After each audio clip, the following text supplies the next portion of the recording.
Jim Ryan encore, donc le boss de PlayStation, mais qui a glissé un petit tacle quand même à la manière de faire de Microsoft ces derniers temps.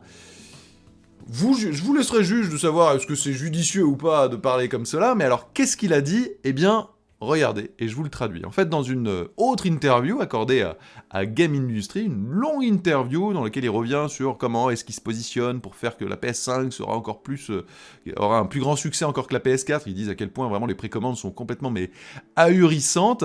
Eh bien, voici ce qu'il a dit. Ce n'est pas apprécié ou compris à sa juste valeur, mais nous avons développé notre propre capacité de développement de jeu de manière organique au cours de cette génération. Je voudrais simplement inviter n'importe qui à regarder les jeux de lancement de la PS4 ou de la PS3 et de comparer cela à ce que nous allons proposer sur la même période sur PS5. Il n'y a tout simplement aucune comparaison possible. Ce n'est pas le fruit de dépenses massives, mais d'une croissance organique, très régulièrement et soigneusement planifiée. Ce n'est pas de la chance, car nous y travaillons depuis des années et des années, très tranquillement, d'une manière très PlayStation. Nous avons construit quelque chose d'assez spécial avec ces studios. Vous pouvez le faire avec une acquisition frénétique, ou une acquisition mesurée, ou vous pouvez le faire de manière organique. Bon, je pense que vous aurez repéré les quelques passages.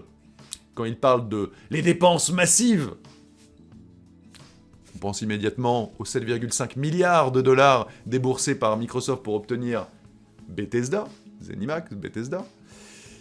Ou quand il dit les acquisitions frénétiques, dans le viseur, le comportement de ces derniers mois de Microsoft qui a quand même racheté près de 10 studios en quelques mois. Bon, alors après, clairement, moi je me positionne pas. Clairement, c'est deux philosophies totalement différentes. Effectivement, c'est... on sort le chéquier, on achète très très fortement, là, plein. Et le terme frénétique, effectivement, est assez justement utilisé de la part de Microsoft, mais à la fois, moi je le comprends totalement, parce que ils partaient de plus loin. Donc à un moment, s'ils y vont tout doucement, ça s'améliorera jamais. Donc, à mon sens, Microsoft a eu raison. Clairement. Ok, ça peut peut-être donner l'impression que c'est frénétique, etc., mais, il y avait une carence d'exclusivité. Pour se faire des exclusivités, il faut des studios, parce que c'est pas avec quelques studios que tu fais 12 000 exclusivités, donc il devait passer par là. En plus, Microsoft se bat avec ses propres armes, à mon sens. Bah oui, ils ont plus d'argent, beaucoup plus d'argent que Sony. Bah ils sortent le chéquier, voilà. Mais c'est deux manières de faire les choses différentes. Voilà, chacun se bat entre guillemets avec ses armes. Sony est plus calme, plus lent, fait des rachats plus spécifiques. Ils ont quand même racheté Insomniac aussi, mais alors c'est pas du tout les mêmes valeurs que pour Bethesda, parce que c'était dans les 200 millions de dollars, c'est beaucoup d'argent, mais enfin par rapport à 7,5 milliards, c'est pas pareil. Voilà. Mais de toute manière, cette génération, on la sent, la bataille. Ils se rendent véritablement coup pour coup. C'est un match plus dense encore, je trouve, que sur la précédente génération. Vraiment, vous l'avez vu par exemple avec les unboxings. Pour ne rien vous rentrer dans les détails, mais je peux vous assurer que ça a beaucoup bougé. Et chacun se rend coup pour coup. Dès qu'il y en a un qui communique, l'autre veut communiquer, machin. C'est très intéressant à suivre pour nous les joueurs, c'est assez fascinant d'ailleurs. Il y a énormément de choses, ça va très vite. On le comprend aussi, il y a une chose sur laquelle je voulais revenir. Beaucoup de gens parmi vous m'ont demandé mais pourquoi ces consoles, elles sortent là, en cette fin d'année qui est compliquée, avec la pandémie, là, maintenant le confinement, etc. Alors, concernant le confinement, le dernier reconfinement, évidemment, ils ne pouvaient pas le savoir à ce moment-là, mais on sentait bien que ça allait être une année complexe. Mais tout simplement parce qu'il n'y en avait aucun des deux qui voulait lâcher l'affaire. Il n'y en avait clairement aucun des deux qui voulait laisser son concurrent direct prendre de l'avance.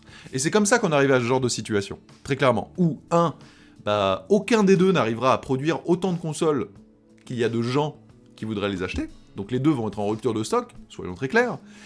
Et à la fois, ils étaient obligés de passer par là. Mais le pire, c'est que maintenant, pour ceux qui vont rater les premières vagues de consoles, que ce soit du côté de Xbox et de PlayStation, les prochaines, de manière en quantité suffisante, c'est pas avant, probablement 2021. C'est tous les échos que j'ai eus à chaque fois de la distribution. Donc, j'ai même des gens qui m'ont dit avoir précommandé, presque directement, mais être dans les plus de centièmes personnes de la boutique, et les boutiques leur disent que de toute manière ils vont avoir plusieurs salves et tout, et qu'en gros ils seront servis peut-être pas avant mars 2021. Je sais pas si vous vous rendez compte, ça veut dire que pour beaucoup de gens la next gen va commencer dans genre 6 mois. Est-ce qu'il fallait pas décaler les reports? Moi, je trouve que c'eût été judicieux, mais à partir du moment où les deux s'étaient entendus là-dessus. Bah, ça n'a pas été le cas. Voilà. En tout cas, par contre, pour répondre à la question, oui.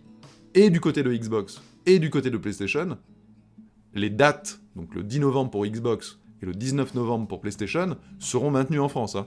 Maintenant, regardez bien, je vous ai fait une vidéo hier où je vous parlais un petit peu de comment ça se passait du côté de Micromania, de la Fnac, etc. Mais il y a plein d'autres boutiques, il y a plein d'autres manières de les obtenir, mais c'est effectivement complexe, et je vous envoie véritablement mes meilleures ondes.